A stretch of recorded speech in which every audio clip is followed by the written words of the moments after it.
শেখ হাসিনা কি জেলে গেছে? এতগুলো আওয়ামী লীগের নেতাকে রেখে পালিয়ে গেছে। সবাই বলেছে খালেদা জিয়া মরে না কেন, কিন্তু খালেদা জিয়া আল্লাহর রহমতে অসুস্থ, উনি অসুস্থ করে দিয়েছেন, এখনো বাঁচি আছে। কিন্তু শেখ হাসিনা জিন্দাবাদ হয়ে গেছে ওখানে ভারতের।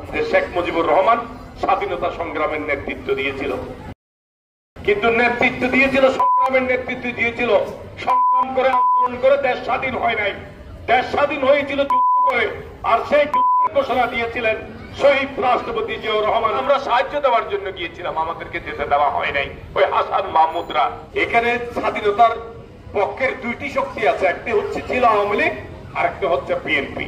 আওয়ামী লীগ আমি স্বাধীনতার বিপক্ষের শক্তি বলবো না, তারা স্বাধীনতা যদিও বা তাদের নেতারা সবসময় কি করেছেন, চলাকালীন সময়ে বর্ডার ক্রস করে ভারতের বিলাসবহুল হোটেলে আশ্রয় নিয়ে বিলাসবহুল জীবন যাপন করেছে।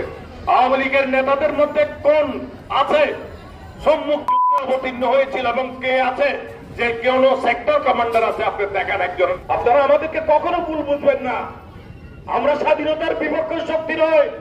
আমরা আপনাদের সন্তান, আপনাদের বাজেট ছিলাম, আপনাদের থেকে দূরে সরিয়ে দিয়েছে। আপনাদেরকে আমাদের পতাকা তলে আহ্বান জানাই, আপনারা আসেন, সানন্দে আছেন, দেখবেন, আমাদের সাথে মিশেন, কথা বলেন। আপনারা আওয়ামী লীগের চেয়ে অনেক বেটার আমরা বাংলাদেশে।